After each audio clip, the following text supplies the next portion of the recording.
Live Tamil செய்திகள். திவினஸ் குரலில் மயங்கி போன தேவா.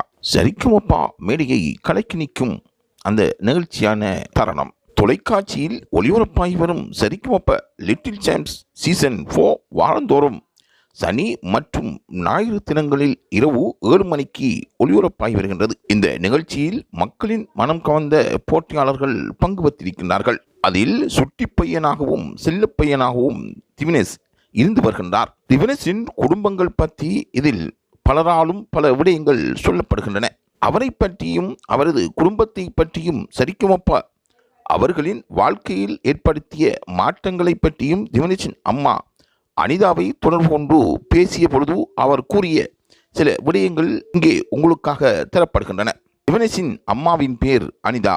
அவர் டைலரிங் வேலை மற்றும் கேட்டரிங் வேலை செய்து வருகின்றார். திவினஸின் அப்பா பிரதாப் பால் வண்டி ஓட்டுநராக அவர் இருக்கின்றார். சின்ன வயசில் இருந்தே ஏதாவது துடிதுடிப்பாக அவர் செய்ய வேண்டும் என்று திவினஸ் பல முயற்சிகளை மேற்கொண்டு வந்ததாகவும் அவருடைய அம்மா அனிதா கூறுகின்றார். யார் எந்த விடயத்தை எடுத்துக்கொண்டாலும் ஆனால் அவர்கள் அதை சுட்டியாக செய்வார்களா என்று தெரியாது. இருந்தாலும் சின்ன வயசு முதல் திவினஸ் சுட்டித்தனமாக செயற்படுவான் என்றும் அவர் கூறினார். யார் முன்னாடியாவது பாட வேண்டும் என்றும் வெக்கப்பட்டுக்கிட்டு இருக்க மாட்டான். அவனுக்கு இருக்கும் கூச்சத்தை போக்க வேண்டும். அவன் சிறுவயதில் இருந்து மேடையேறி பாடக்கூடிய ஆற்றலை அவனுக்கு வளர்க்க வேண்டும் என்றும் அவர் பல முயற்சிகளை செய்ததாக கூறுகின்றார்.